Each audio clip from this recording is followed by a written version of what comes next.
Shalom, kita jumpa kembali dalam Renungan Goshen Mata. Haleluya, saudaraku yang dikasihi dan diberkati Tuhan. Renungan pagi hari ini bertema diberikan kuasa untuk menjadi saksi. Bacaan firman terambil dari Kisah Rasul pasal 1 ayat 8. Demikian firman Tuhan. Tetapi kamu akan menerima kuasa kalau Roh Kudus turun ke atas kamu, dan kamu akan menjadi saksiku di Yerusalem dan di seluruh Yudea dan Samaria dan sampai ke ujung bumi. Dalam Roma 8 ayat 11, Rasul Paulus menyampaikan bahwa Roh Kudus yang ada di dalam kita menjadi jaminan untuk kita dibangkitkan juga dari kematian pada kedatangan Tuhan Yesus yang kedua kali. Itulah sebabnya dimeteraikan oleh Roh Kudus dan dibaptis atau dipenuhi Roh Kudus adalah pengalaman rohani yang harus dialami oleh setiap orang percaya. Efesus pasal 1 ayat 13-14, Kisah Rasul pasal 2 ayat 4.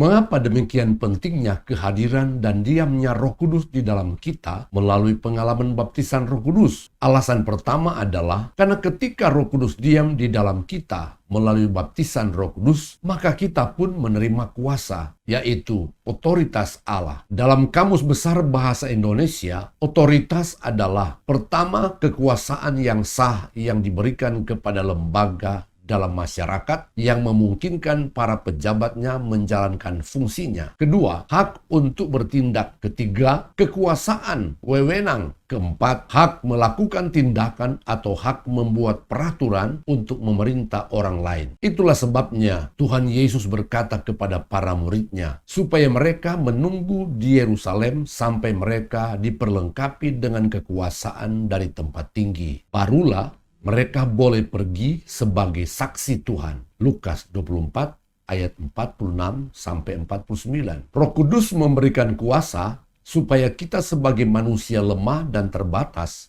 menerima otoritas, wewenang, kekuasaan dari Allah.